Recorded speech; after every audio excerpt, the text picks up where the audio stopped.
Aujourd'hui, la leçon de mise en scène se fait en compagnie d'un réalisateur qui s'est entiché de magie. Pas celle qui consiste à faire disparaître la Tour Eiffel, non, celle plus subtile du tour de passe-passe. Eh oui, ça marche.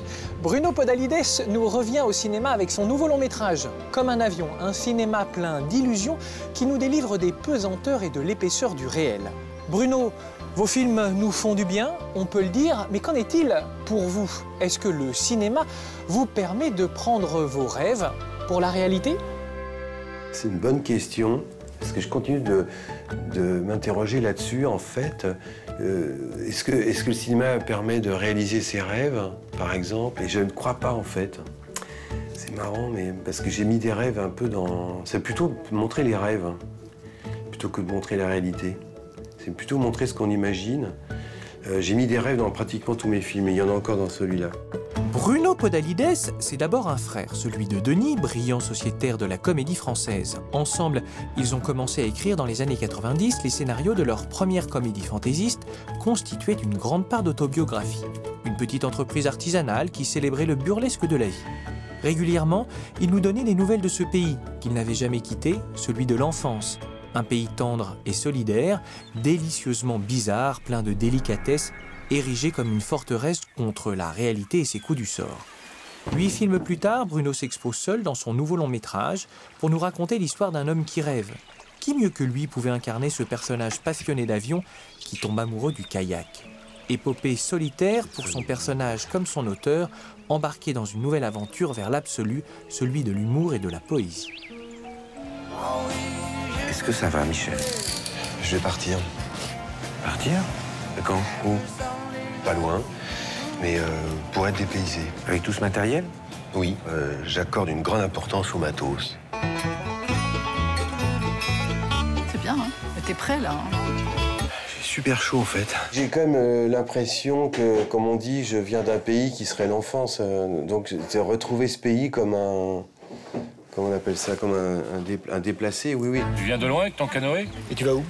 Le plus loin possible. Mais le kayak, dans ce film-là, c'est juste un vecteur, un petit tapis volant qui l'emmène un peu presque vers un conte de fées. Comment votre mise en scène s'adapte-t-elle à votre sujet? Je suis persuadé, et ça j'aime cette idée, qu'on trouve sa méthode de travail en fonction du film aussi. Moi, j'ai eu chaque écriture s'est pas déroulée de la même manière parce qu'elle était commandée par l'écriture même et le tournage aussi. Ça j'aime bien l'idée de trouver une méthode qui permettra de trouver une forme. Et là, quelle était la méthode pour ce film-là? Ça a été de partir depuis le début, de ne pas avoir d'issue au film.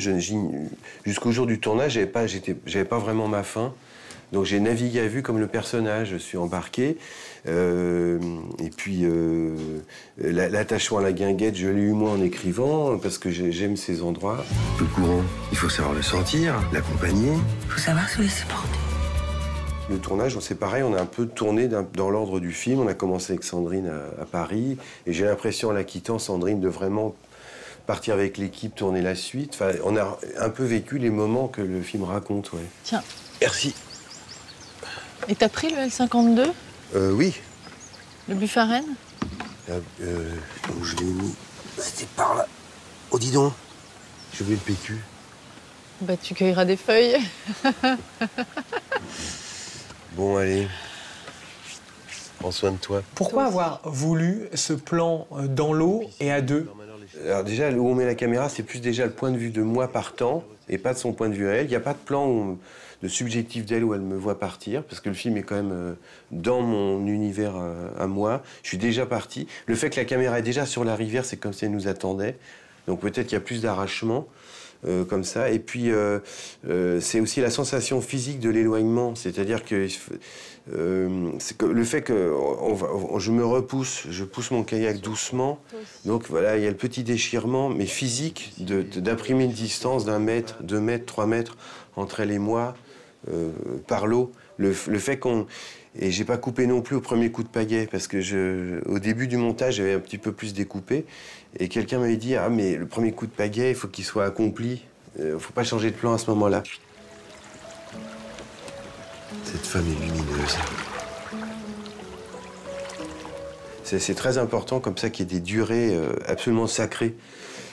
Et que, voilà, ces premiers centimètres de séparation sont aussi importants qu'après 5 ou 6 kilomètres, quoi. C'est comme les départs de train au cinéma, qui sont souvent très beaux. On a eu 2 beaux enfants. On a changé 2 fois de lave-vaisselle. On a repeint 3 fois le salon. Et on a surmonté 3 colites néphrétiques. Et on a acheté une jolie petite voiture d'occasion. Le talent de votre cinéma emprunte au burlesque. Ce cinéma où ce sont d'ailleurs les objets qui prennent le pouvoir. Ah oui, alors ça c'est drôle parce qu'il y a une espèce de dialogue où ils évoquent ce qu'ils ont fait ensemble, qui est une espèce de vision très large de leur vie. Ils reconsidèrent 25 ans de vie commune. Et puis je tire le gouvernail qui tombe comme une guillotine. Une espèce de coup près, de clap de fin, en tout cas pour cette partie-là du film. Donc ça, c'est amusant rythmiquement, ouais, d'avoir une espèce de mélancolie tendre pour ce qu'ils ont accompli jusque-là. Puis tout d'un coup, le gouvernail, clang, quelque chose d'autre s'enclenche.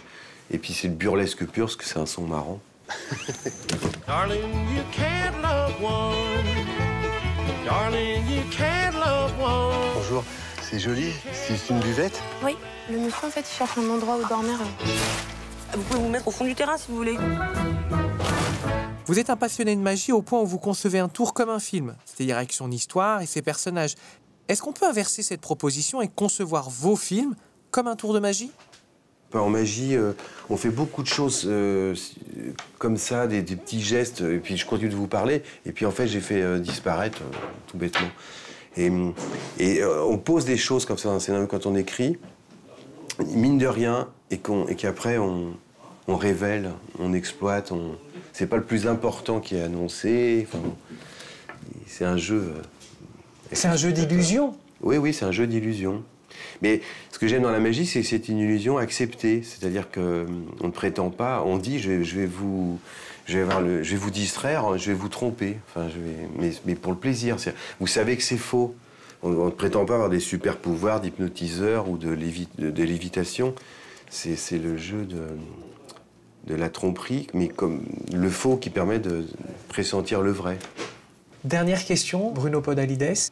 Pourquoi filmez-vous? Alors, on peut répondre par des coquetteries, genre pour ne pas répondre à cette question, puisque je ne veux pas dire mais montrer. Je filme...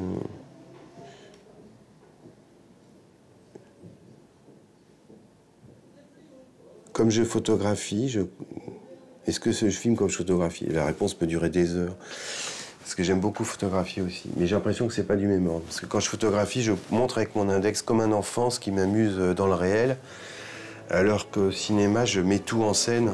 Je crée un petit monde. Et à ce moment-là, ça resterait de l'ordre du jeu d'enfant.